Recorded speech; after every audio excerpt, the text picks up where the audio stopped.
Los hombres tuvieron los espectáculos, los hombres tuvieron las canciones, los hombres tuvieron la mitología. Pablo Escobar, El Chapo, El Mencho. Nombres que se volvieron marcas globales, rostros en camisetas, temas de documentales de Netflix vistos por cientos de millones de personas en todo el mundo. Los capos, los sicarios, los hombres que crearon imperios de cocaína de la nada y murieron entre sangre mientras las cámaras grababan. Pero hay una versión de esta historia que nunca llegó a la pantalla. Una versión donde una contadora sobrevivió a 6 hermanos y dirigió un cartel que ninguno pudo mantener a flote.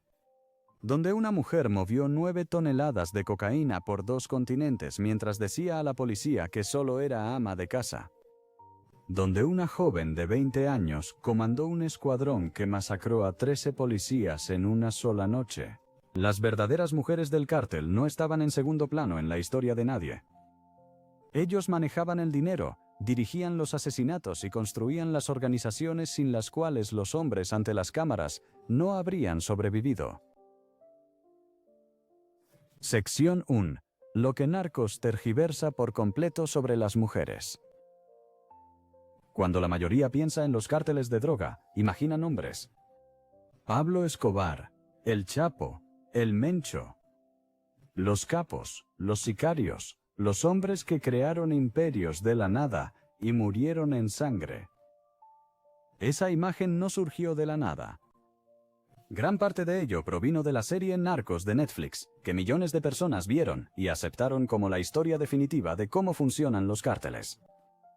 El problema es que Narcos contó media historia, y la parte que omitió es la que realmente mantuvo vivas a estas organizaciones. En Narcos, y su serie derivada Narcos México, las mujeres ocupan un número muy reducido de roles. Son esposas que lloran mientras sus maridos toman decisiones. Son novias que permanecen al fondo de escenas que no tienen nada que ver con ellas. Son objetos sexuales colocados en escena para hacerla visualmente más interesante. De vez en cuando, una le pide a un hombre que deje el negocio de la droga, la ignoran y llora un poco más. La serie fue analizada por críticos y fans durante años, y múltiples artículos señalaron el mismo patrón. Cuando las mujeres en Narcos no son sexualizadas, son marginadas.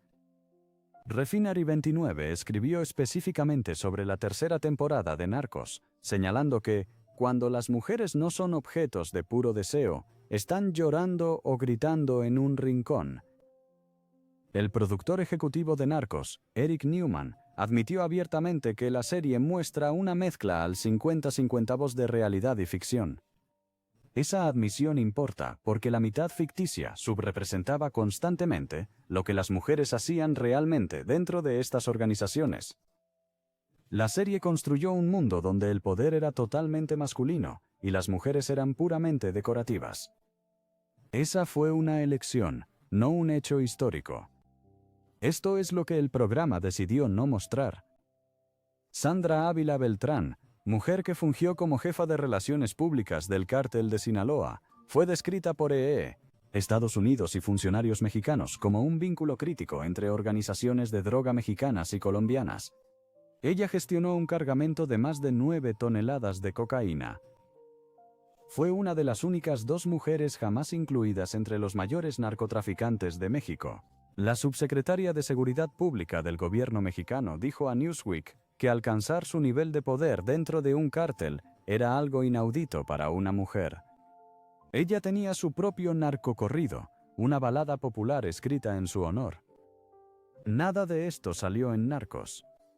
Enedina Arellano Félix dirigió las operaciones financieras del cártel de Tijuana durante años mientras sus hermanos controlaban las armas y el territorio.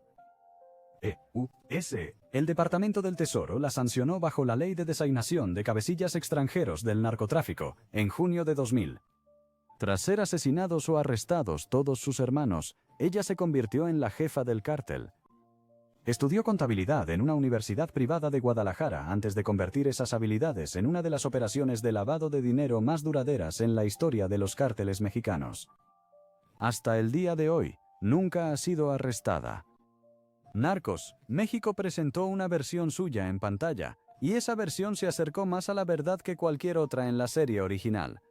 Pero la verdadera Enedina sigue libre, sin sanciones e invicta de formas que ninguna versión ficticia capturó por completo. Luego está María Guadalupe López Esquivel, conocida como la Catrina. Tenía 21 años. Ella comandaba un escuadrón de sicarios del cártel Jalisco Nueva Generación. En octubre de 2019, dirigió una emboscada a un convoy de la Policía Estatal de Michoacán que mató a 13 agentes. Las grabaciones obtenidas por las autoridades tras el ataque captaron a su superior del cártel dándole la orden y confirmando que la misión se llevaría a cabo. Menos de 3 meses después, recibió un disparo en el cuello durante un segundo enfrentamiento con fuerzas federales, la Guardia Nacional Mexicana y la Policía Estatal. Las cámaras corporales la grabaron en el suelo, luchando por respirar. Un agente de policía se agachó junto a ella y le pidió calma, que el helicóptero venía, que ella iba a estar bien. Murió antes de llegar al hospital. Ninguna de estas mujeres aparece en Narcos, ni una sola. La periodista de investigación Débora Bonello dedicó años a investigar a las mujeres en los cárteles latinoamericanos y publicó sus hallazgos en el libro Narcos, The Secret Rise of Women in Latin America's Cartels, reseñado por The Economist, Publishers Weekly y Kirkus Reviews. Su conclusión fue directa: la imagen generalizada de las mujeres de los cárteles como trofeos o víctimas de trata es un mito que se desmorona al observar lo que realmente hacían. The Economist describió el libro como una valiosa introducción a un tema que merece más investigación. Kirkus escribió que el libro derriba el mito de que estas mujeres son meras víctimas. La razón por la que Narcos se equivocó tanto no es del todo misteriosa.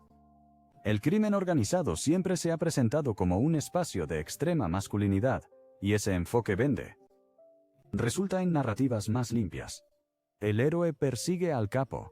El capo controla el imperio, las mujeres rondan los márgenes.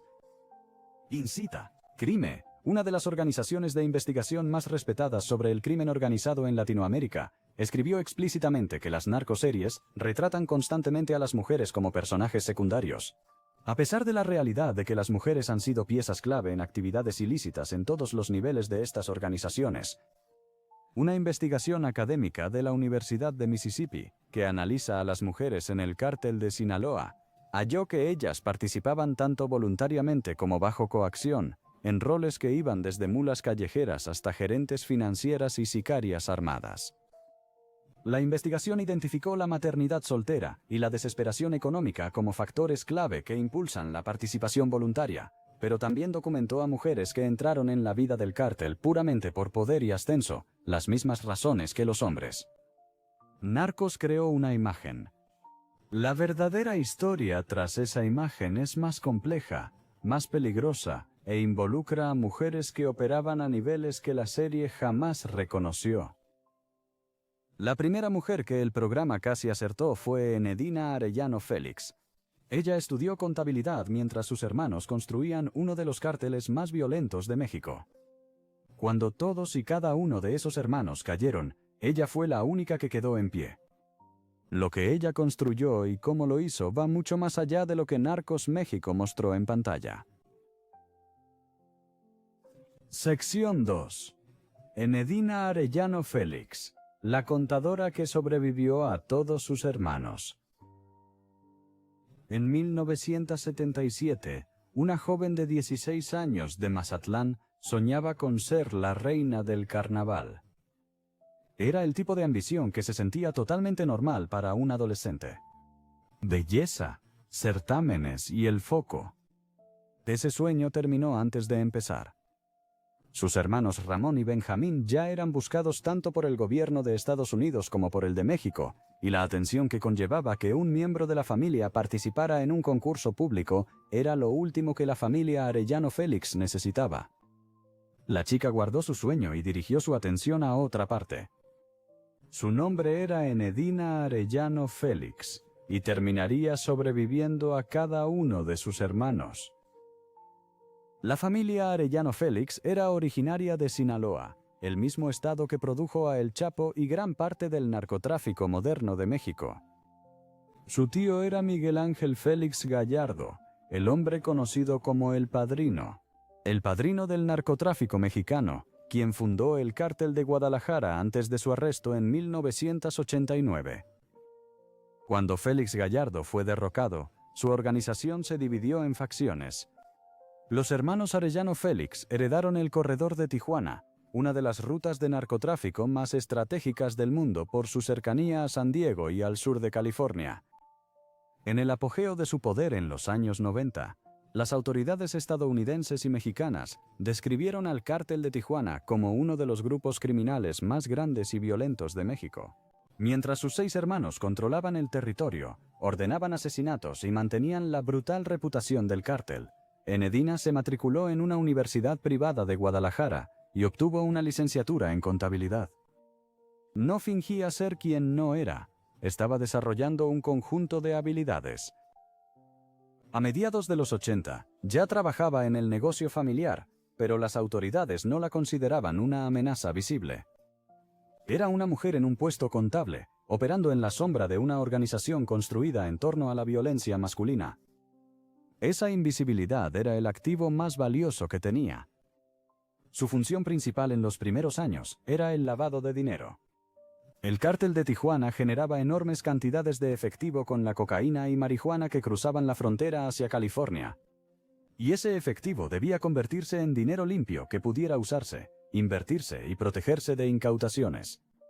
Enedina construyó los sistemas que hicieron eso posible. Creó empresas fachada, incluyendo farmacias, y las usó para canalizar ganancias del cártel hacia flujos de ingresos de apariencia legítima. La DEA y las autoridades mexicanas finalmente la identificaron como el cerebro financiero de la organización. Pero para cuando llegó ese reconocimiento, ella ya llevaba años operando sin interferencias. En junio de 2000, el Departamento del Tesoro de los Estados Unidos sancionó a Enedina bajo la Ley de Designación de Cabecillas Extranjeros del Narcotráfico. Esta no fue una acción administrativa menor. La Ley Kingpin es la misma herramienta legal que Estados Unidos, Gobierno de Estados Unidos, utiliza para señalar a los narcotraficantes más importantes del mundo. Ser designado bajo ella significa que el Gobierno de Estados Unidos, ha identificado formalmente a una persona como figura clave del narcotráfico internacional. Enedina recibió esa designación mientras sus hermanos aún vivían, seguían dirigiendo las operaciones y se les consideraba las caras del Cártel de Tijuana. Fue sancionada no por sus vínculos familiares, sino por sus propias acciones. Entonces los hermanos empezaron a caer. Ramón Arellano Félix, conocido por sus métodos brutales, fue abatido por la policía durante un carnaval costero en Mazatlán en febrero de 2002. Un mes después, Benjamín fue arrestado en Zacatecas. Francisco Rafael fue arrestado en 1993 y después extraditado a Estados Unidos. Francisco Javier fue capturado en agosto de 2006. Eduardo, el último hermano que seguía operando libremente, fue arrestado tras un tiroteo en Tijuana en octubre de 2008. Francisco Rafael, tras cumplir condena en México y Estados Unidos, fue asesinado a tiros en una fiesta en octubre de 2013 por un sicario disfrazado de payaso. 1 a 1, mediante arrestos, extradiciones y muertes, cada hermano que lideró el Cártel de Tijuana fue eliminado. Enedina seguía allí. Tras el arresto de Eduardo en 2008, Enedina asumió formalmente el liderazgo del Cártel de Tijuana junto a su sobrino, Luis Fernando Sánchez Arellano. El exjefe de operaciones internacionales de la DEA, Mike Vigil, quien pasó 13 años en México, incluso de encubierto, dijo a la revista Time que como número 2 y luego número 1 del cártel, Enedina cambió por completo el enfoque de la organización. Ella se alejó de la guerra abierta que sus hermanos habían adoptado y se centró en algo más sostenible: forjar alianzas, reducir la violencia y retomar el negocio principal de cruzar drogas a través de la frontera hacia los Estados Unidos. Vigil dijo claramente que no le interesan las guerras de sus hermanos y que prefiere forjar alianzas y ganar dinero. Ese cambio estratégico fue significativo. Eduardo había llevado al cártel a una brutal guerra territorial contra el cártel de Sinaloa a mediados de los 2000, dejando montones de cadáveres por Tijuana y atrayendo una enorme presión policial sobre la organización. El enfoque de Enedina era el opuesto. Según Inside Crime, después de 2010, Tijuana disfrutó de una paz relativa atribuida a una tregua entre los cárteles de Tijuana y Sinaloa. Los analistas atribuyeron esa estabilización en parte a su filosofía de liderazgo. Luis Fernando Sánchez Arellano, su sobrino, fue arrestado por la policía mexicana en junio de 2014. Eso dejó a Enedina prácticamente sola en la cima. Ella nunca ha sido arrestada. Nunca ha enfrentado cargos ni en México ni en Estados Unidos relacionados con su actividad en el cártel durante sus años de apogeo. La pista financiera que sus investigadores intentaron seguir se enfrió. La sanción del Tesoro impuesta en 2000 sigue siendo la acción legal más concreta tomada en su contra, y no resultó en su captura. Ella sigue prófuga. Narcos. México la mostró en pantalla y la acreditó como la mente financiera de la operación. Lo que el programa no pudo captar del todo fue lo que eso significaba en la práctica. Una mujer que usó su título universitario en contabilidad para crear una infraestructura de lavado tan duradera que sobrevivió al colapso de toda una generación de líderes masculinos a su alrededor. Mientras Enedina construía su imperio mediante balances y empresas fantasma, la siguiente mujer en esta lista adoptó un enfoque totalmente distinto. Sandra Ávila Beltrán no permaneció en las sombras. Entraba en las salas, cautivaba a los hombres más poderosos de 2 países y movía 9 toneladas de cocaína mientras las autoridades pasaban años intentando descubrir quién era ella en realidad. Sección 3. Sandra Ávila Beltrán, la reina del Pacífico que unió 2 continentes. Sandra Ávila Beltrán nació en Baja California en 1960, en una familia ya profundamente inmersa en el narcotráfico mexicano. La familia de su padre tenía vínculos con Rafael Caro Quintero, uno de los fundadores del Cártel de Guadalajara.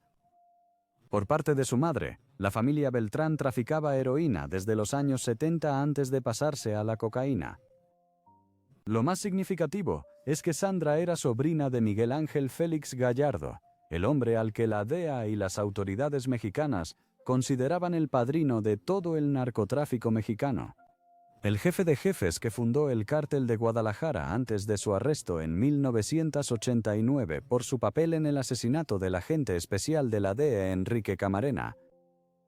Sandra no tropezó con el mundo del cartel, nació dentro de él.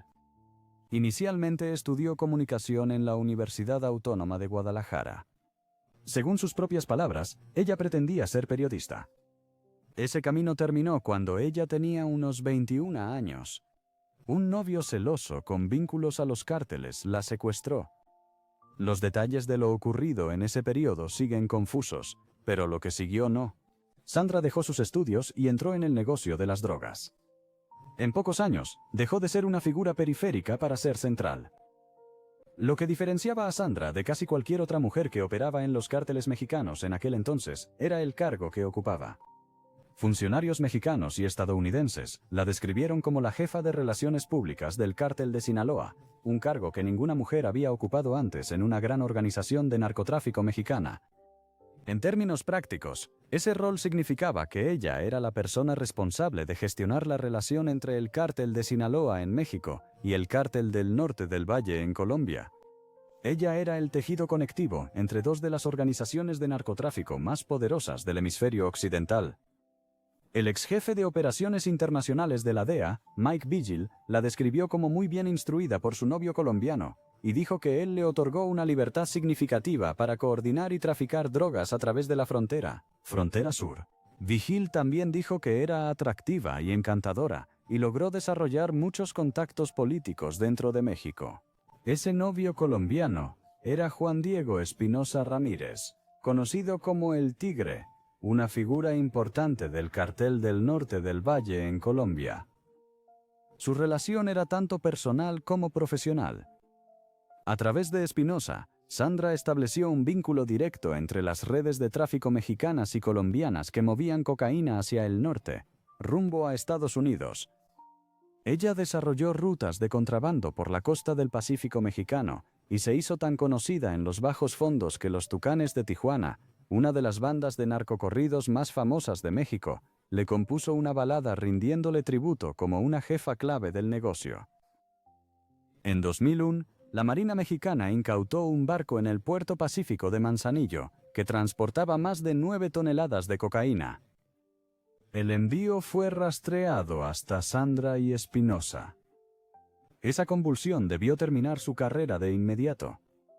En su lugar, inició una investigación de 5 años que requirió más de 30 agentes federales para cerrar. Sandra logró mantenerse por delante. Vivía en Guadalajara y Hermosillo, mudándose entre ciudades, manteniendo un estilo de vida que parecía, superficialmente, el de una empresaria adinerada. Vecinos y conocidos la describían como amable y confiada. Un aparcacoches de uno de los salones de belleza que frecuentaba dijo a Associated Press que nunca pensó que ella pudiera hacer nada malo. Lo que hizo caer su tapadera no fue la incautación de cocaína directamente, fue su hijo. En abril de 2002, un comando armado secuestró a su hijo José Luis, de 15 años, afuera de un gimnasio en Guadalajara. Sandra contactó a las autoridades buscando ayuda, lo cual ya era un riesgo. La policía informó que el rescate exigido era de 5 millones. El hecho de que dispusiera de tal cantidad de dinero y que finalmente negociara ella misma el regreso de su hijo, pagando lo que supuestamente fueron $3 millones, hizo que los investigadores la observaran con mucha más atención que antes. Más tarde le dijo al Daily Beast que el secuestro fue el mayor dolor que jamás había sufrido en su vida. No fue hasta septiembre de 2007 que las autoridades mexicanas finalmente la arrestaron. Fue detenida en un restaurante de la colonia San Jerónimo, en Ciudad de México. Su arresto fue noticia nacional inmediata. El video la captó siendo esposada mientras sonreía con calma a la cámara, charlando casualmente con los agentes que la procesaban, diciéndoles que solo era una ama de casa y empresaria. Esa grabación se difundió por televisión e internet. La hizo famosa de una forma que trascendió el mundo del cartel. Se convirtió en un icono cultural. El narcocorrido dedicado a ella sonó constantemente en la radio mexicana los días posteriores a su arresto. Pasó los años siguientes luchando contra su extradición a Estados Unidos. Durante su estancia en la cárcel de mujeres de Santa Marta Acatitla en Ciudad de México, presentó una queja de derechos humanos por insectos en su celda y restricciones a la comida externa. En enero de 2011 se inició una investigación después de que una doctora entrara en la prisión para administrarle Botox, un tratamiento no autorizado para reclusas. El director de la prisión y el jefe del hospital fueron destituidos por el incidente. Sandra Ávila Beltrán, incluso tras las rejas, no vivía como una presa común. Fue extraditada a Estados Unidos en agosto de 2012 y enfrentó cargos por tráfico de cocaína en Florida. En abril de 2013, se declaró culpable de encubrimiento por brindar asistencia financiera a Espinosa para ayudarlo a evadir a las autoridades entre 2002 y 2004. Fue sentenciada a 70 meses de prisión federal, pero recibió crédito por el tiempo ya cumplido. Fue deportada a México en agosto de 2013, arrestada de inmediato por lavado de dinero, condenada y liberada en 2015 tras anularse su sentencia en tribunales mexicanos. Había pasado más de 7 años tras las rejas en total entre dos países. Para 2015, ella era libre y vivía en Guadalajara. Había acumulado 15 casas, 30 coches y un colgante de oro inspirado en Tutankamón con 83 rubíes, 228 diamantes y 189 zafiros. El autor Arturo Pérez Reverte declaró públicamente que el personaje de Teresa Mendoza en su novela La Reina del Sur se basó en parte en su vida. Narcos, México de Netflix creó después al personaje de Isabela Bautista, descrito por varios medios como vagamente basado en Sandra, quien fue la aliada clave y enlace transfronterizo de Félix Gallardo. La versión ficticia fue arrestada y enfrentó consecuencias con relativa rapidez. La verdadera Sandra pasó años siendo una de las mujeres más poderosas del narcotráfico norteamericano, antes de que alguien la detuviera. E incluso entonces, los tribunales la dejaron libre. Sandra usó el encanto y las relaciones para construir poder a través de fronteras internacionales. La siguiente mujer en esta lista construyó su poder de otra forma. María Guadalupe López Esquivel tenía 21 años, comandaba un grupo de sicarios y en una sola noche ordenó una emboscada que mató a 13 policías. Sección 4. La Catrina, la joven de 21 años que masacró a 13 policías. María Guadalupe López Esquivel creció en Buenavista, Michoacán, y más tarde se mudó a Tepalcatepec, un pequeño municipio en lo que se conoce como Tierra Caliente, una región del oeste de México que ha sido uno de los territorios de cárteles más disputados y violentos del país durante décadas. Quienes la conocieron en sus primeros años la describían como buena estudiante. Asistió a la escuela primaria en Tepalcatepec y, según todos, tuvo una infancia relativamente común. Su padre era tratante de ganado, su madre era ama de casa. Nada en sus primeros años la habría señalado como alguien que llegaría a dirigir un escuadrón de sicarios del cártel antes de cumplir 20. El cambio ocurrió en 2017. Tenía unos 18 años cuando conoció a Miguel Fernández, un hombre conocido por su alias LM2, quien operaba como jefe de plaza del cártel Jalisco Nueva Generación, conocido como CJNG, en la región de Tierra Caliente.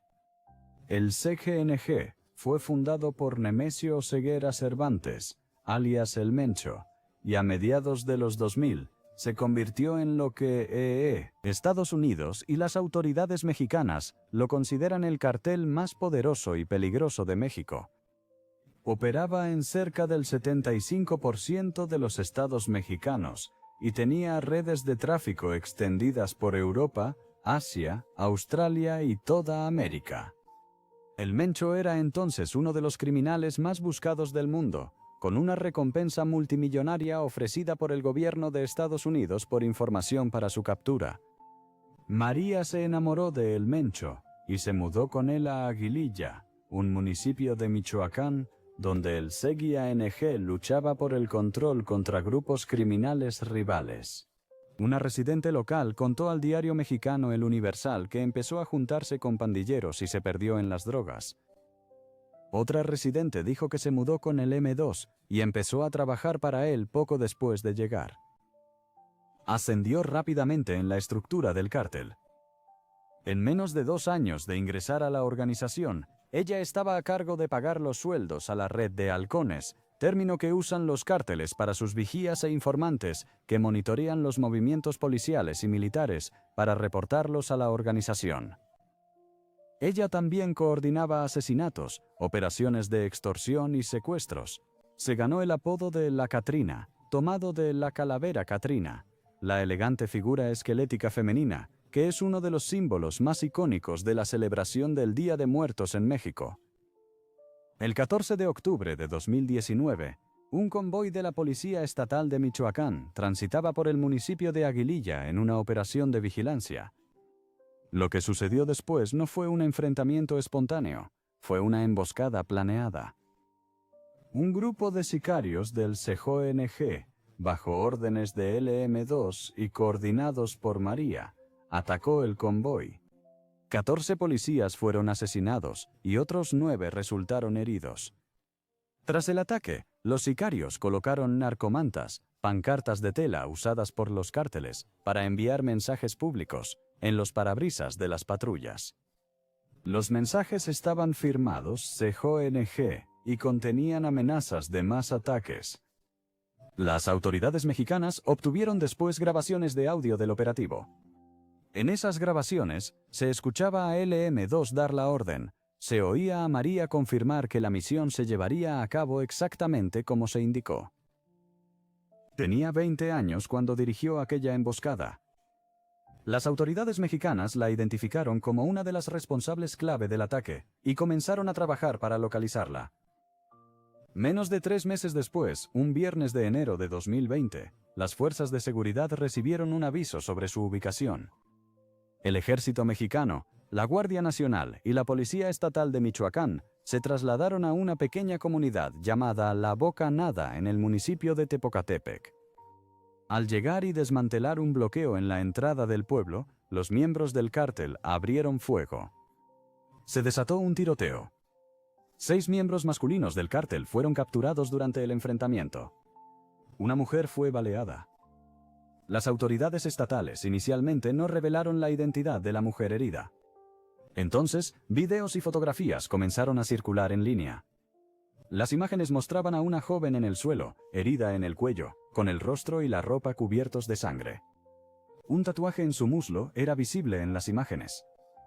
El tatuaje coincidía con fotografías de María que habían circulado previamente en redes sociales, donde mantenía una presencia pública, publicando imágenes suyas con artículos de lujo, vehículos costosos, armas de fuego bañadas en oro y guardaespaldas armados.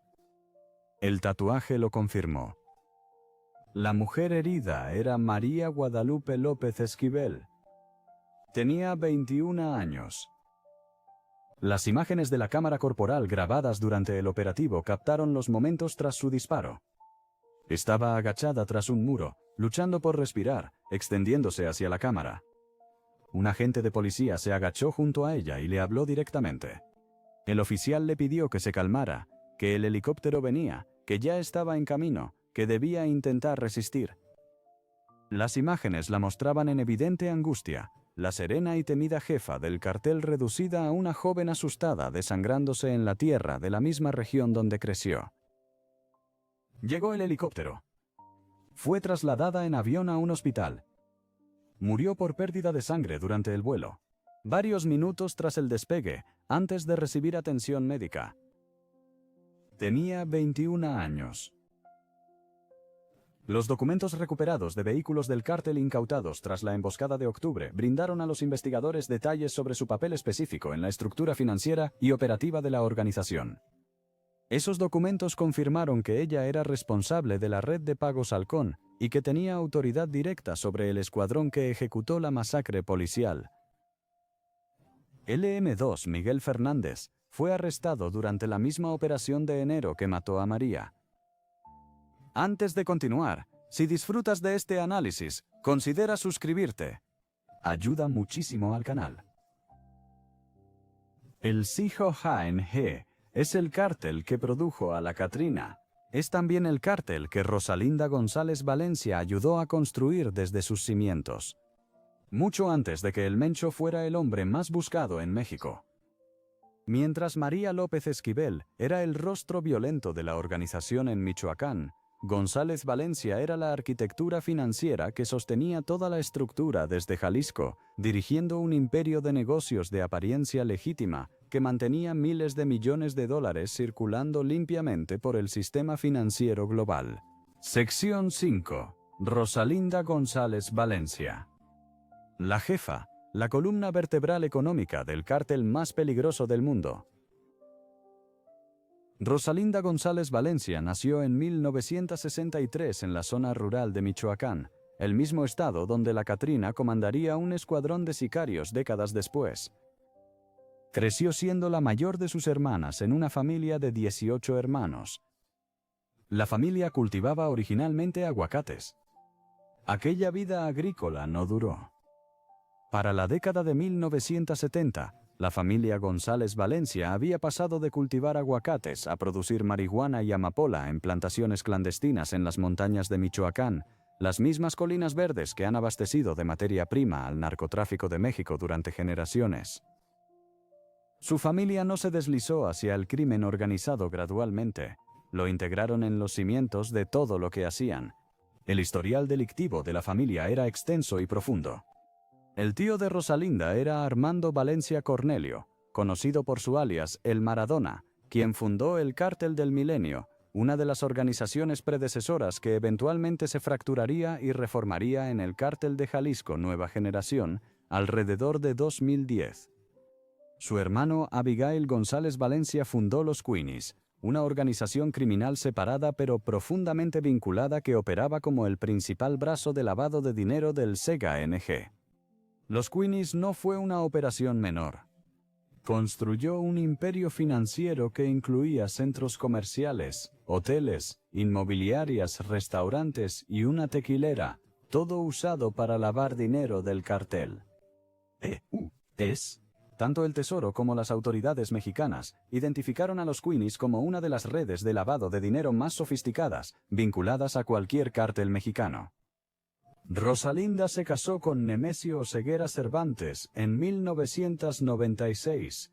Oseguera, quien se había dado a conocer al mundo como el Mencho, creció en la misma comunidad rural que su familia. Había trabajado como guardia en las plantaciones de marihuana de la familia González Valencia antes de unirse finalmente a su red de narcotráfico. Tras ser deportado de Estados Unidos a México, se unió a la policía local, un camino común para quienes buscaban usar el acceso y conocimiento policial para beneficiar operaciones del cártel. Su matrimonio con Rosalinda en 1996 no fue meramente personal. Formalizó su relación con una de las familias criminales más consolidadas de Michoacán y le dio acceso a las redes, el dinero y la infraestructura que el clan González Valencia había pasado décadas construyendo. Según los informes de la muerte de El Mencho en febrero de 2026, su influencia inicial en el CKNG provino directamente de ese matrimonio. Juntos tuvieron 3 hijos, Jessica Johanna, Rubén y Laisha Michelle. Rubén Oseguera González, conocido como el Menchito, fue finalmente arrestado en México y extraditado a Estados Unidos, donde cumple una condena desde 2020. El negocio del cártel era una empresa familiar en todo sentido. La Secretaría de Gobernación de México alegó formalmente que Rosalinda supervisaba los recursos financieros y legales del CKNG, incluyendo más de 70 empresas afiliadas al grupo criminal. No eran pequeños negocios locales, las empresas abarcaban múltiples sectores y se extendían por México y más allá.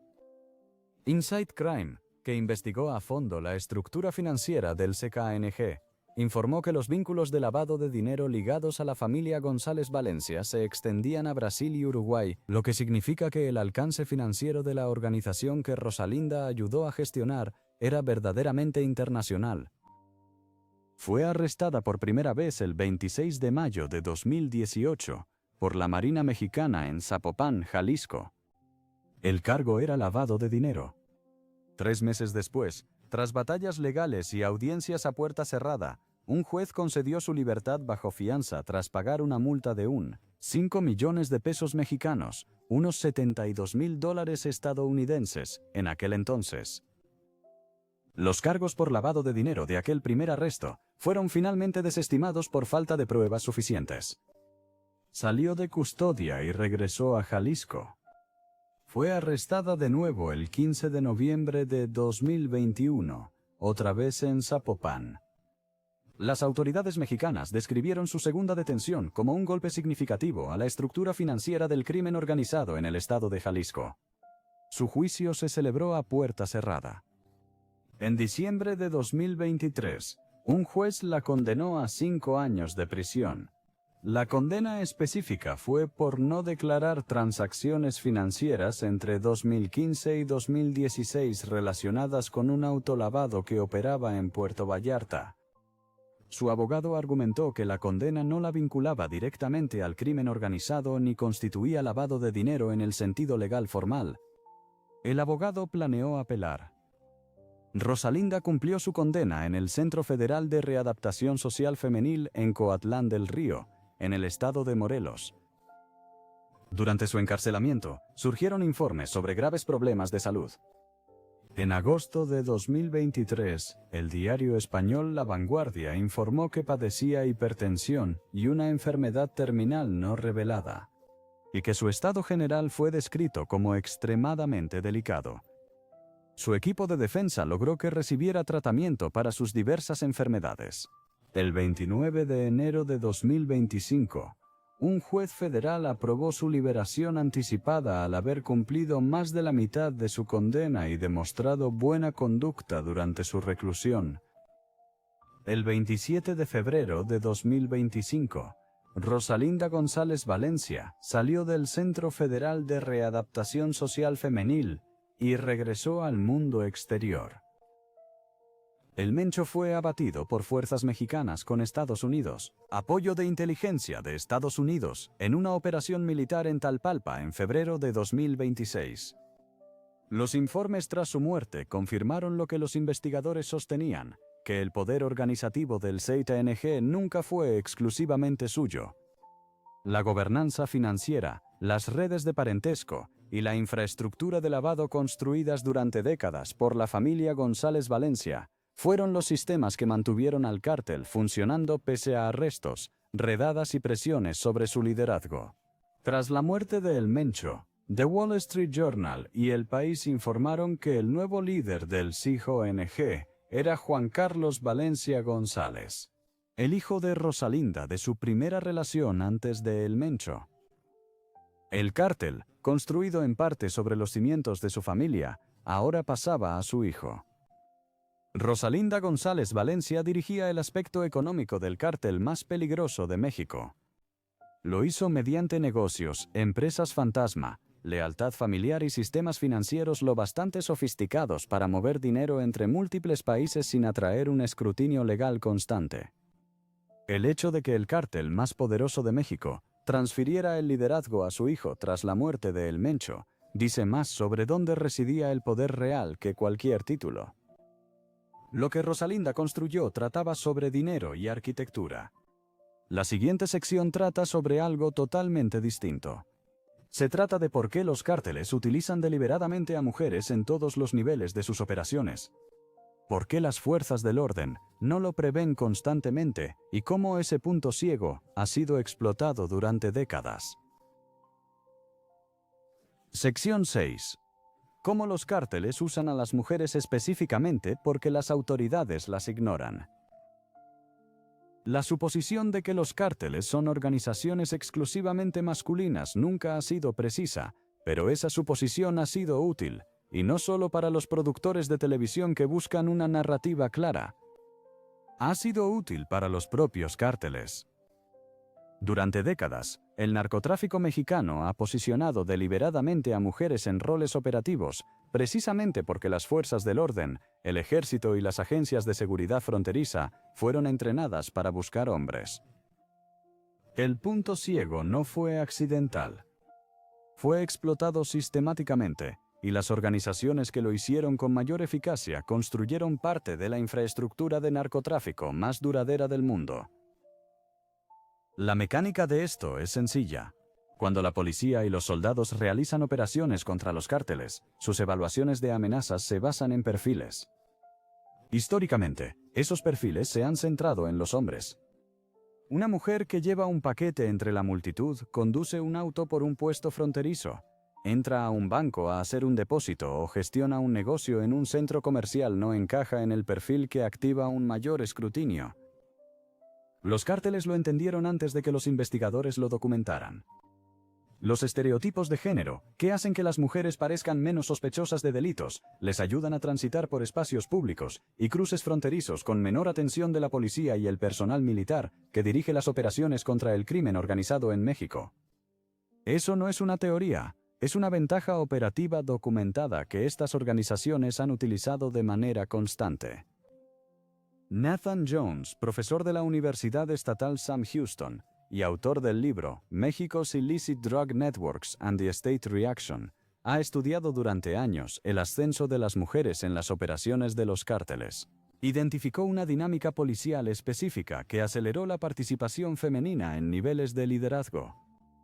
La estrategia empleada por las autoridades mexicanas y estadounidenses contra los cárteles durante años ha sido llamada la estrategia del capo. La lógica es simple. Identifica a la persona más importante, apúntala, elimínala y observa cómo la estructura se desploma. El problema con esa lógica es que asumía que la persona más importante era siempre la más visible. y que eliminar a esa persona dejaría un vacío que no se podría llenar. Jones explicó que cuando la policía apunta al esposo en una operación del cártel, la esposa suele saberlo todo sobre cómo funcionan esas operaciones. Ella ha participado a menudo. Ella entiende las redes. Ella conoce a los proveedores, a los distribuidores y a los funcionarios corruptos a sueldo. Cuando arrestan al marido, la esposa sigue dirigiendo la operación. La estrategia de descabezamiento, diseñada para desmantelar organizaciones criminales, creó repetidamente condiciones donde mujeres asumieron liderazgos que las autoridades no estaban preparadas para enfrentar. Este patrón apareció en varios casos importantes. Cuando Eduardo Arellano Félix fue arrestado en 2008, su hermana Enedina, quien llevaba años manejando las finanzas del cártel de Tijuana, asumió el liderazgo. Cuando el Mencho se convirtió en el principal objetivo de las autoridades en México y Estados Unidos, su esposa, Rosalinda González Valencia, ya había construido la infraestructura financiera que mantenía al CJTNG financiado y operativo.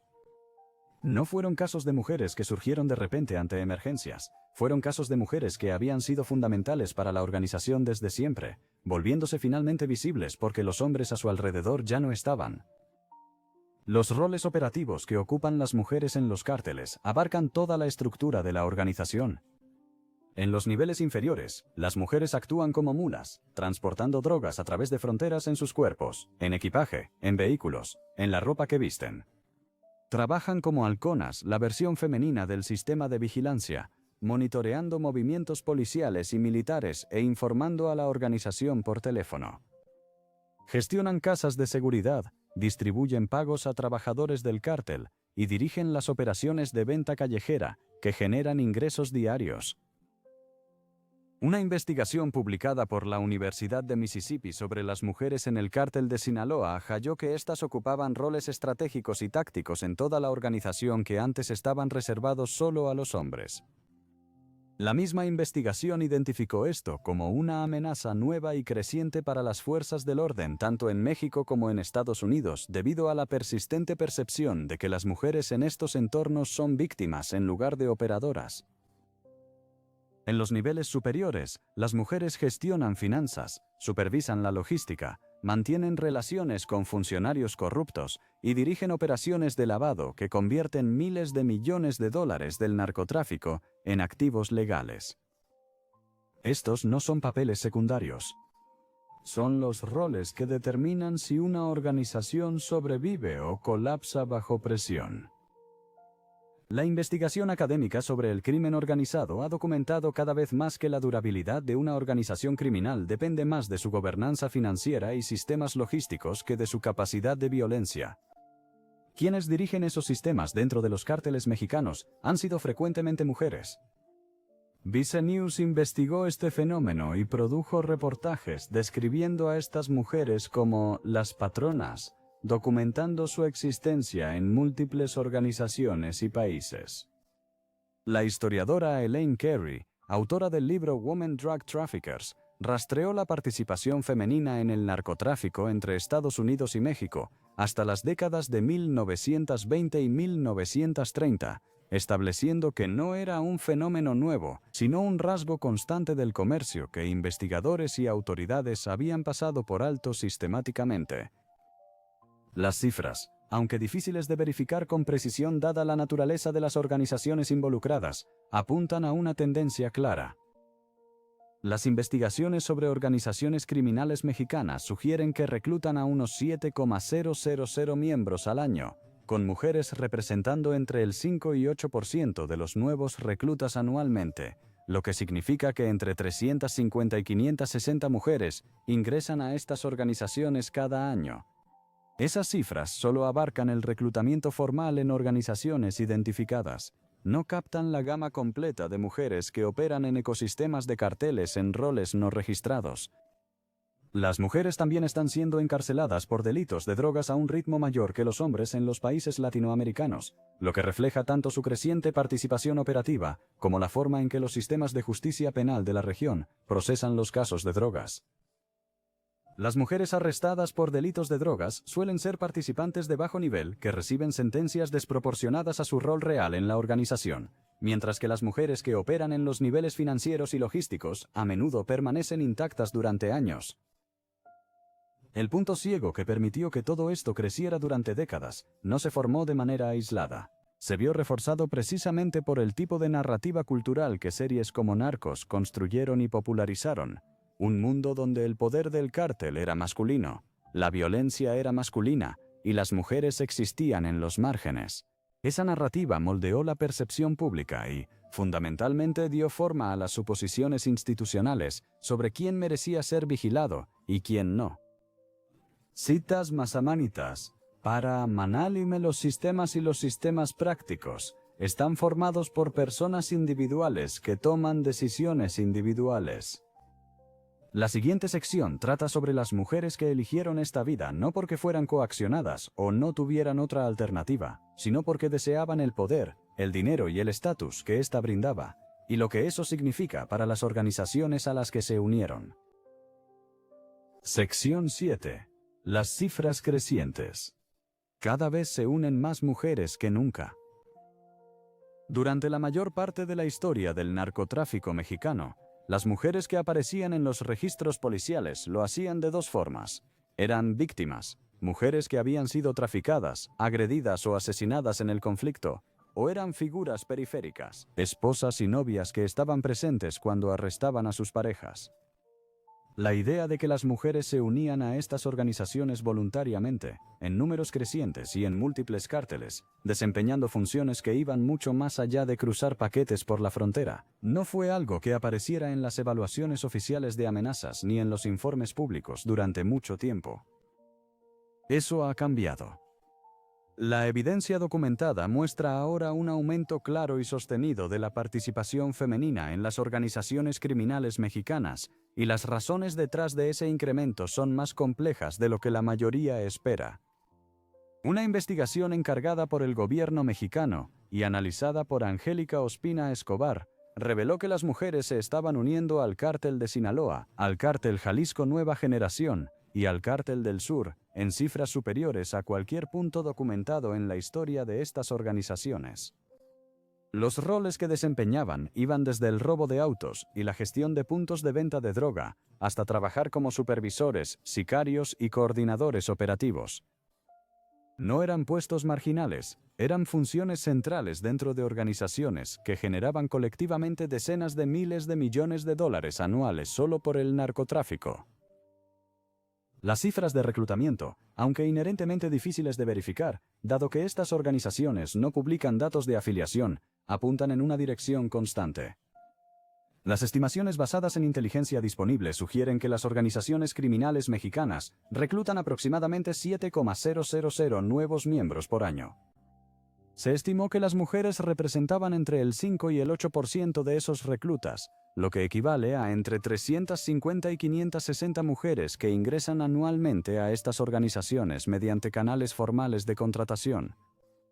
Esa cifra no incluye a mujeres que entran en ecosistemas de cárteles mediante relaciones, lazos familiares o acuerdos informales que no se registran en el seguimiento estándar.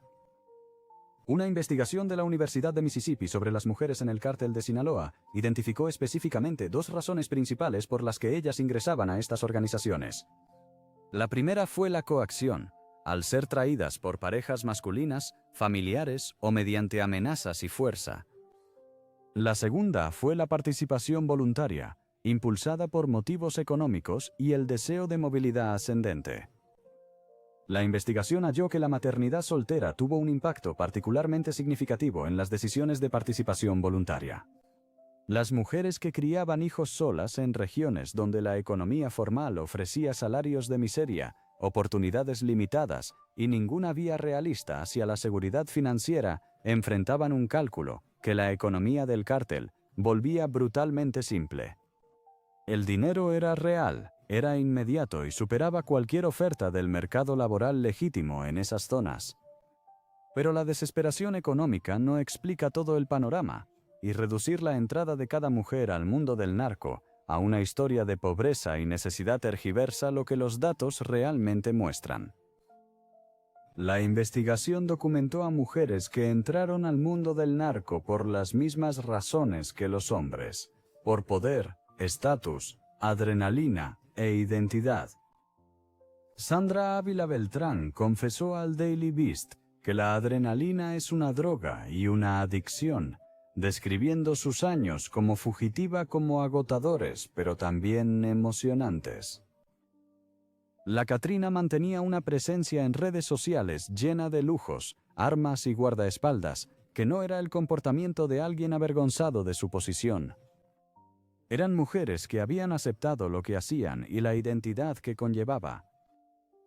El impacto de la participación femenina en la siguiente generación es una de las consecuencias documentadas más aleccionadoras de esta tendencia.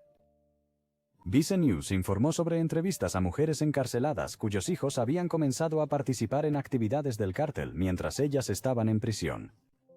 Una mujer describió a su hijo menor visitándola en prisión cuando tenía 10 años. Para cuando realizó una de sus últimas visitas, él tenía dinero, y cuando ella le preguntó de dónde provenía, el ciclo de participación en los cárteles que pasa de padres a hijos mediante el encarcelamiento, en lugar de la presencia, es uno de los efectos documentados a largo plazo del ingreso de mujeres en estas organizaciones. Y es una dinámica que expande el alcance de los cárteles hacia la siguiente generación de formas muy difíciles de interrumpir para las autoridades. Las mujeres son encarceladas por delitos de drogas a una tasa mayor que los hombres en los países latinoamericanos. Esa estadística suena a prueba de éxito en la aplicación. Sin embargo, investigadores y analistas judiciales han señalado constantemente que refleja algo más preocupante. Las mujeres arrestadas y condenadas a tasas elevadas suelen ser los miembros más reemplazables de las organizaciones para las que trabajan, mulas callejeras, distribuidores de bajo nivel y operadores a pequeña escala, cuya pérdida no daña significativamente la capacidad del cártel. Las mujeres que operan a niveles financieros y logísticos, las Enedinas y las Rosalindas, rara vez son quienes pasan por el sistema de justicia penal. El patrón de aplicación atrapa el fondo y pierde la cima. La historiadora Elaine Carey, cuyo libro Women Drug Traffickers documentó la participación femenina en el narcotráfico transfronterizo desde los años 20, estableció que este no es un fenómeno moderno surgido recientemente. Las mujeres han formado parte de este oficio desde que este existe. Lo que ha cambiado es la escala, la visibilidad y la profundidad organizativa de su participación. Los cárteles que operan hoy son mucho más grandes, sofisticados y están más integrados en la economía global que las organizaciones de los años 20. Las mujeres que participan en esas organizaciones hoy operan dentro de estructuras que tienen un alcance verdaderamente global. Vice News utilizó el término «las patronas» de Female Bosses en su investigación sobre mujeres que lideran organizaciones criminales en México y Latinoamérica. El término capturaba algo real. No eran mujeres que merodeaban al margen de estructuras de poder masculinas. Dirigían secciones de esas estructuras de forma independiente, tomando decisiones, gestionando operaciones y, en ocasiones, creando organizaciones que sobrevivieron a quienes las lideraron originalmente. Las cifras explican la escala. La dinámica estructural explica el sistema. Pero ninguno explica del todo cómo es cuando una mujer dentro de estas organizaciones decide tomar un arma y convertirse en sicaria. La siguiente sección aborda a las sicarias que operaban dentro de estos cárteles, y lo que sus casos documentados revelan sobre el alcance real de la participación femenina en la violencia del narcotráfico. Sección 8. Las sicarias. Mujeres asesinas documentadas y temidas. La palabra sicario viene del latín, refiriéndose originalmente a asesinos que usaban dagas pequeñas llamadas sicae. En la terminología moderna de los cárteles mexicanos, un sicario es un asesino a sueldo, alguien cuyo trabajo dentro de la organización es matar. Es uno de los roles más visibles y peligrosos en cualquier cártel, y ha estado históricamente asociado casi por completo a los hombres. La realidad documentada por periodistas, fuerzas del orden e investigadores es que las mujeres han trabajado como sicarias en los cárteles mexicanos durante años, y algunas forjaron reputaciones de violencia que a sus colegas hombres les resultaba difícil igualar. Comprender por qué los cárteles usan mujeres como sicarias requiere entender qué ofrece una mujer que un hombre a veces no. La misma lógica operativa que hace valiosas a las mujeres como mulas y vigías se aplica en contextos de ejecución. Una mujer que se acerca a un objetivo, entra en un lugar o transita por un vecindario despierta menos sospechas inmediatas que un hombre en las mismas circunstancias. En entornos donde los miembros de los cárteles y sus objetivos vigilan amenazas, una mujer puede acercarse más antes de que alguien reaccione. Esa ventaja táctica es real y está documentada, y los cárteles la han utilizado deliberadamente. La Catrina, cuya historia completa se cubrió en la sección 4, es la sicaria más documentada en la historia reciente de los cárteles mexicanos. Comandó un escuadrón de sicarios del CJNG a los 20 años y dirigió la emboscada que mató a 13 policías estatales en octubre de 2019. Su caso estableció algo importante, más allá de los detalles de sus delitos individuales. Se estableció que una mujer podía ascender a un puesto de liderazgo real dentro de la estructura operativa de un cártel, no solo participar en la violencia como soldado raso, sino planificarla, coordinarla y dirigirla contra objetivos de las fuerzas del orden. Las grabaciones obtenidas por las autoridades tras la emboscada de octubre, donde su superior da la orden y ella confirma la ejecución, lo documentan con sus propias palabras. Juana, conocida por su alias La Peque, siguió un camino de violencia cartelista marcado profundamente por la desesperación económica. Nació en el estado de Hidalgo y fue madre a los 15 años. Criando a su hijo sola y sin recursos económicos, terminó recurriendo al trabajo sexual para sobrevivir. Esas conexiones la llevaron a contactar al Cártel de los Zetas, una de las organizaciones criminales más brutales de la historia mexicana, fundada originalmente por exmiembros de una unidad militar de élite que aportaron entrenamiento y tácticas de grado militar al narcotráfico. Los Zetas eran conocidos por su extrema violencia, incluso para los estándares de los cárteles, incluyendo el uso documentado de decapitaciones, desmembramientos y asesinatos masivos como herramientas de control territorial e intimidación. La Peque fue reclutada inicialmente por los Zetas como informante. Ella no se quedó en ese nivel. Pasó a la ejecución activa y se le acusó de participar en decapitaciones y mutilaciones mientras trabajaba para el cártel. Melissa Margarita Calderón Ojeda, conocida como La China, se unió al Cártel de Sinaloa en 2005, específicamente a la facción de Dámaso que operaba dentro de la estructura general. Ella nació el 12 de agosto de 1984. A los 20 años de edad, ella ya había decidido su camino. Para 2008, 3 años después de unirse a la organización, ella había recibido el mando de una unidad armada. Las fuerzas del orden y sus propios colegas varones documentaron que la tasa de actividad criminal en su área de operaciones aumentó significativamente bajo su mando. La describían como implacable y ambiciosa, alguien que usaba tanto la agresividad como, cuando le convenía, su encanto personal para ascender en la organización. El hecho de que quienes la rodeaban fueran casi todos hombres no la frenó. The Mirror US, al informar sobre sicarias de los cárteles, documentó el patrón más amplio que estos casos individuales representan. Los Zetas no fueron la única organización con sicarias en funciones de ejecución. El CJNG, el Cártel de Sinaloa y organizaciones vinculadas tuvieron casos documentados de mujeres trabajando como sicarias. Lo que distinguió a los casos más prominentes no fue solo la violencia en sí, sino la autoridad organizativa que estas mujeres poseían. La Catrina no solo participaba en la violencia del cártel, ella la dirigía y gestionaba la estructura de apoyo logístico, incluida la red de pagos El Cone, que hacía posibles las operaciones sostenidas. La dimensión en redes sociales de la cultura sicaria femenina es un fenómeno documentado que se cruza con su rol ejecutor de formas específicas.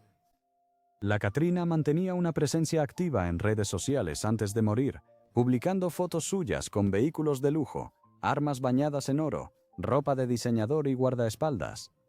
Esto no era inusual entre las mujeres del cártel que alcanzaban puestos visibles dentro de sus organizaciones. The Mirror señaló que Claudia Ochoa Félix, conocida en los medios como la Kim Kardashian del crimen organizado por su presencia en redes sociales, estaba vinculada a los Anthrax, el brazo ejecutor y de sicariato del cártel de Sinaloa. Publicó imágenes suyas con AK-47 rosas, vehículos de lujo y grandes cantidades de dinero. Ella negó su participación en actividades ilegales. Su presunto esposo, José Gamboa, comandaba los Anthrax antes de su arresto. Tras su captura, se informó que ella tomó el control de la unidad. The Texas Standard, al informar sobre el ascenso de mujeres en los cárteles mexicanos, señaló que la cobertura mediática de las integrantes con presencia en redes sociales a veces sensacionalizaba el fenómeno de formas que oscurecían la realidad subyacente. Las fotografías eran reales. Las armas eran reales. Los cargos organizativos que algunas de estas mujeres ocuparon eran reales. Pero la cobertura a menudo lo trató como espectáculo, en lugar de como evidencia de un cambio estructural en cómo operan estas organizaciones y en quién confían para su trabajo más sensible y peligroso. La entrada documentada de Wikipedia sobre las mujeres en la guerra contra el narcotráfico en México confirma que las sicarias han participado activamente en el conflicto desde que se intensificó en 2006, trabajando para todos los bandos principales. La entrada también confirma que mujeres han muerto en operaciones de ejecución, atrapadas en el fuego cruzado y siendo blanco de asesinatos, lo que refleja la realidad de que participar en la violencia de los cárteles conlleva los mismos riesgos terminales sin importar el género. Antes de continuar, si disfrutas de este análisis, considera suscribirte. Ayuda muchísimo al canal.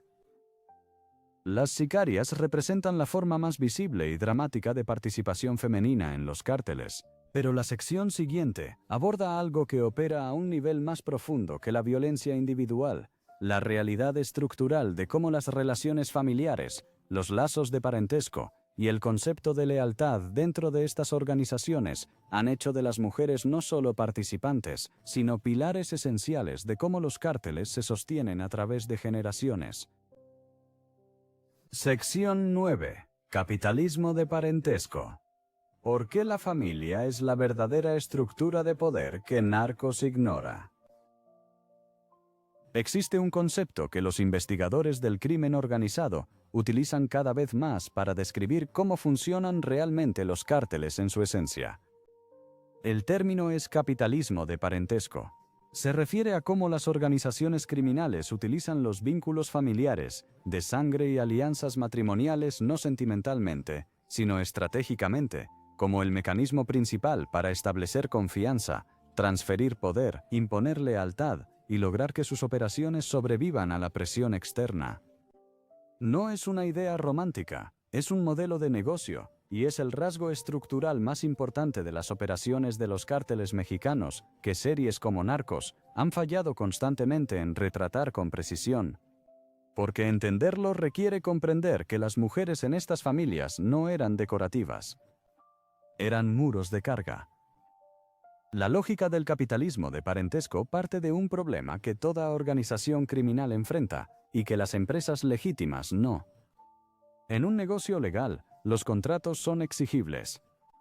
Si alguien te roba o te traiciona, existen tribunales, abogados y policía.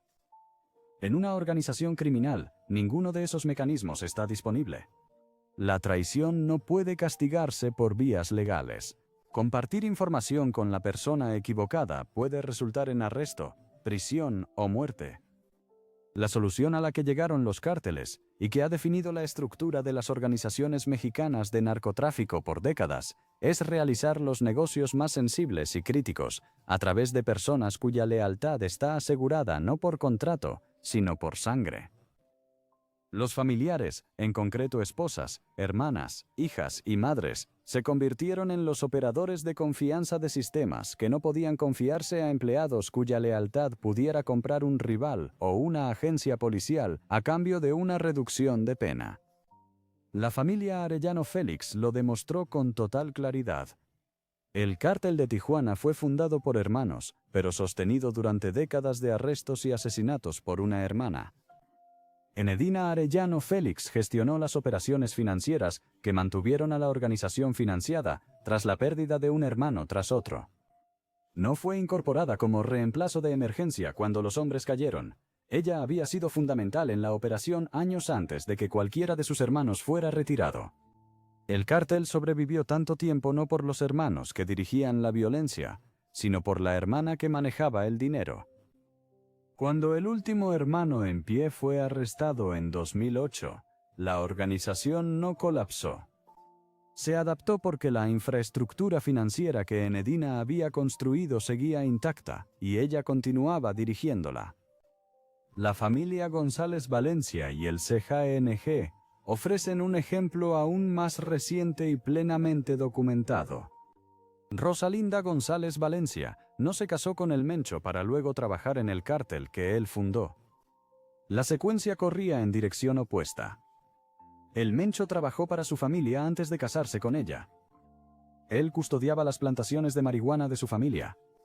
Él se unió a la red de tráfico de su familia. Su matrimonio con ella en 1996 le dio acceso a los recursos, conexiones e infraestructura criminal del clan Valencia. Todo lo cual se convirtió en la base sobre la que se construyó el CJNG. El cártel más peligroso de México al momento de la muerte de El Mencho en febrero de 2026 existía, porque la familia de una mujer construyó la arquitectura que lo hizo posible. Cuando El Mencho fue abatido, el liderazgo del CKNG pasó a Juan Carlos Valencia González, hijo de Rosalinda de su primera relación. El cártel, fundado sobre los cimientos de su familia, pasó a su hijo. La estructura de parentesco perduró incluso tras la muerte del hombre que el mundo identificaba como su líder. The Conversation, una publicación académica que difunde análisis revisados por pares, abordó esta dinámica directamente en un artículo escrito tras la muerte de El Mencho. El análisis señaló que las estrategias de decapitación, enfoques policiales y militares centrados en eliminar al líder máximo de una organización criminal, se basan en una premisa que ha demostrado ser falsa repetidamente. Se asume que las organizaciones criminales dependen verticalmente de una figura masculina en la cima, y que eliminarla hará que la estructura colapse o caiga en el caos. Lo que la evidencia muestra, en cambio, es que, cuando la gobernanza financiera y las redes de parentesco permanecen intactas, el sistema se regenera. Las mujeres que gestionan esos sistemas son la razón por la que el sistema se regenera. Esta realidad crea un problema específico y documentado para las fuerzas del orden. Cuando los investigadores arman un caso contra un cártel, lo construyen en torno a quienes ven tomando decisiones, dar órdenes y dirigir violencia. Esas personas suelen ser hombres. Las mujeres que gestionan las finanzas, mantienen relaciones con funcionarios corruptos, supervisan la logística y poseen el conocimiento organizativo que permite al cártel funcionar, desempeñan roles menos visibles y generan menos pruebas, comunicaciones interceptadas sobre violencia planeada, grabaciones de vigilancia de traslados de armas, testimonios de informantes sobre tiroteos, sobre las que se construyen los casos policiales. El resultado es que los miembros más importantes de la estructura organizacional suelen ser los últimos en ser atacados y los más difíciles de procesar con éxito. El análisis de Insight Crime sobre la estructura financiera del CJNG documentó este patrón específicamente en relación con los Queenies, la organización de lavado de dinero fundada por el hermano de Rosalinda, Abigail González Valencia. Los Queenies construyeron una cartera de activos que incluía centros comerciales, hoteles, bienes raíces, restaurantes y una tequilera. Las detenciones de varios miembros de la familia González Valencia revelaron nexos de lavado de dinero que se extendían hasta Brasil y Uruguay. Esas conexiones no existían por culpa de El Mencho. Existían gracias a una familia que operaba en el crimen desde los años 70 y había pasado décadas forjando relaciones financieras internacionales. El Mencho era la cara. La familia Valencia era el cimiento. La estructura de parentesco también explica por qué el poder del cártel no desaparece simplemente al eliminar a las figuras más visibles. Se dispersa a través de redes familiares que nunca fueron totalmente visibles para los investigadores, se reconstituye en torno a los miembros supervivientes y sigue operando mediante sistemas y relaciones anteriores al líder específico que las fuerzas del orden intentaban eliminar. Narcos construyó toda su narrativa en torno a carismáticos capos masculinos porque ahí es donde reside visualmente el drama. Los tiroteos, las fugas, los interrogatorios, las guerras territoriales, esas son las cosas que hacen que la televisión sea fascinante. Lo que la serie nunca logró dramatizar fue a la hermana contable que sobrevivió a todos los hombres de su familia, a la esposa cuyo apellido hizo posible el imperio, a los sistemas financieros que siguieron funcionando discretamente mientras los hombres eran arrestados, asesinados y celebrados por igual. La sección final reúne todo esto. La sección 10 cierra la brecha entre la serie y la realidad, al examinar a las mujeres específicas que Narcos México intentó retratar, lo que la serie acertó, lo que simplificó deliberadamente, y lo que la verdad documentada de sus vidas revela sobre la distancia entre el mundo del narcotráfico como entretenimiento y como realmente existió. Sección 10. Narcos. México. Mujeres que fueron reales y mucho más peligrosas de lo mostrado. Narcos. México hizo un intento genuino de hacer algo que la serie original de Narcos se negó a hacer. Incluyó a mujeres en la historia como figuras operativas en vez de meramente decorativas. Enedina Arellano Félix apareció como un personaje abiertamente identificado como el cerebro financiero del Cártel de Tijuana. Un personaje ficticio llamado Isabela Bautista fue la aliada clave de Félix Gallardo y su enlace transfronterizo con los proveedores colombianos. Estos fueron avances para una serie que pasó temporadas reduciendo a las mujeres a esposas llorosas y decoración de fondo. El problema era que las mujeres reales tras esos personajes eran mucho más peligrosas, resistentes y trascendentales que cualquier cosa que la serie mostrara. La brecha entre la versión de Narcos México y la realidad documentada es la que separa una historia hecha para verse cómodamente de una historia genuinamente inquietante. Empieza con Enedina. Narcos México la retrató como el cerebro tras la operación de sus hermanos, una mujer que impulsó movimientos estratégicos que ellos dudaban en realizar, incluida la decisión de separarse del cártel de Guadalajara y obtener cocaína directamente del cártel de Cali en Colombia.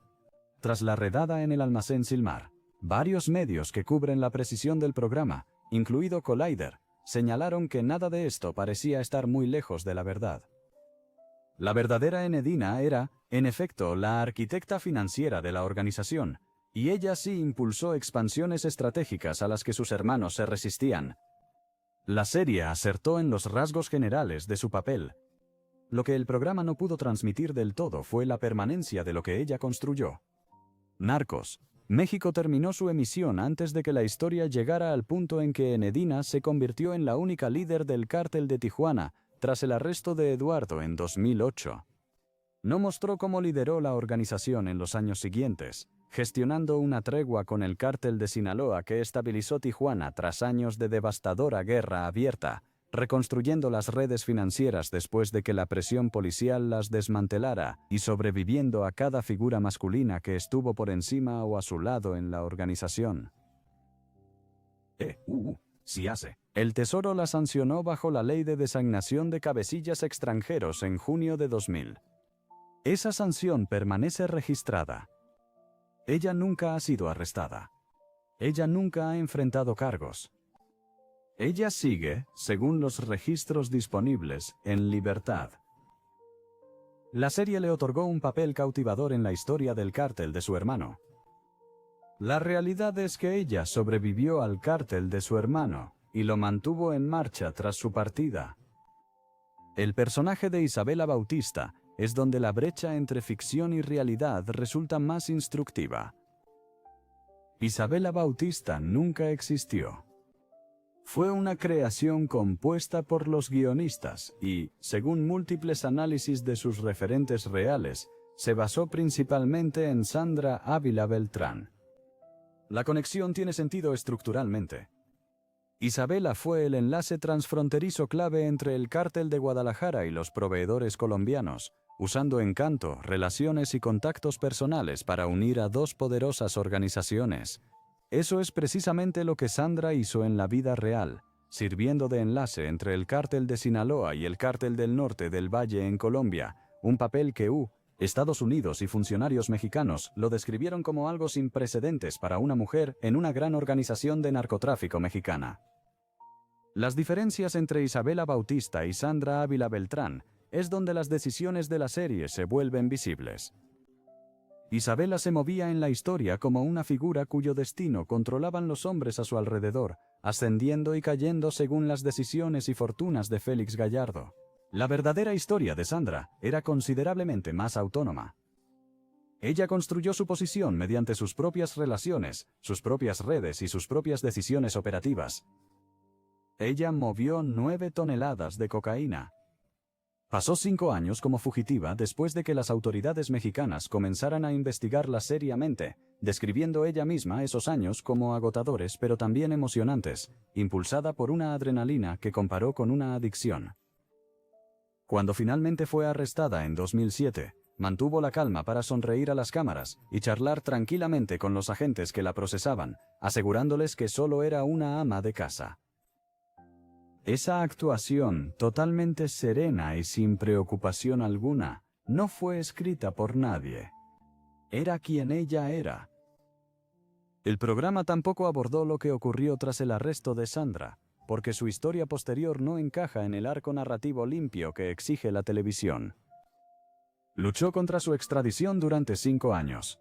Recibió inyecciones de Botox en prisión, lo que provocó una investigación que resultó en el despido del director de la cárcel y del jefe del hospital. Fue extraditada a Estados Unidos en 2012, se declaró culpable de un cargo menor en 2013, fue sentenciada a 70 meses con crédito por tiempo cumplido, deportada a México, arrestada de nuevo por lavado de dinero, condenada y liberada en 2015 cuando los tribunales mexicanos anularon esa condena.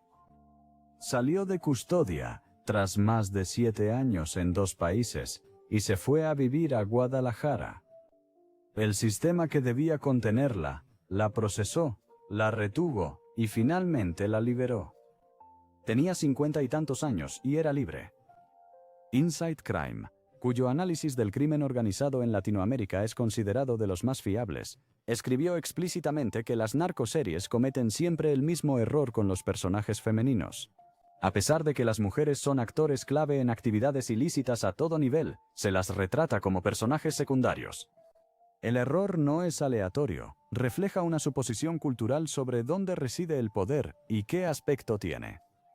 Una suposición que los propios cárteles han explotado durante décadas al asignar a mujeres roles que tanto las autoridades como los medios subestimaron constantemente. Débora Bonello, la periodista que pasó años investigando a las mujeres en los cárteles latinoamericanos y publicó sus hallazgos en el libro Narcos, The Secret Rise of Women in Latin America's Cartels, describió a las sicarias, lavadoras de dinero, jefas de logística y transportistas, que documentó como mujeres a menudo tan ambiciosas, innovadoras, despiadadas y violentas como sus homólogos masculinos. The Economist calificó el libro como una valiosa introducción a un tema que merece más investigación. Kirkus Reviews escribió que derriba el mito de que estas mujeres son meras víctimas. Publishers Weekly lo recomendó a lectores interesados en el crimen organizado y el periodismo de investigación. Las mujeres cubiertas en estas 10 secciones: Enedina Arellano Félix, Sandra Ávila Beltrán, María Guadalupe López Esquivel y Rosalinda González Valencia, no son valores atípicos ni excepciones a una regla. Son ejemplos documentados de un patrón que investigadores, fuerzas del orden y periodistas de investigación han confirmado que existe en múltiples organizaciones, países y décadas. El patrón es este. Las mujeres han sido esenciales para el funcionamiento de estos cárteles, su supervivencia, el movimiento de dinero, la imposición de su autoridad y la transferencia de poder entre generaciones. Narcos construyó un mundo donde eso era invisible. La historia real hace imposible ignorarlo. Si disfrutaste este análisis, asegúrate de suscribirte. Gracias por ver, y nos vemos en la próxima.